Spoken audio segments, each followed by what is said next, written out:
ni Adan kay Abel. Oh. Kaya nainggit naman si Cain. Hindi alam ni Cain na ganun. No? Kasi galing siya sa hayop eh. Tagabungkal ng lupa yung serpent. Ngayon, naituro din ni Adan kay Seth.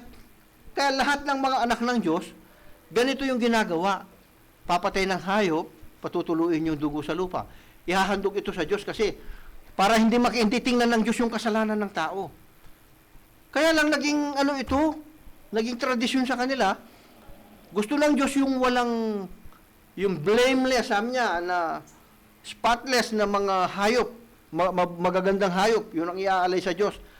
Ang kaso, sa katagal ng panahon na paghandog na ganon, pati yung pilay, pati yung hindi na magaganda, yun ang iniaalay na nila. So ngayon, aalisin ng Diyos ito. Aalisin na ng Diyos ito, yung blameless, sinless man, si Jesus Christ. Siya na ang ipang-aalay para hindi matakpan yung kasalanan, kundi mahugasan.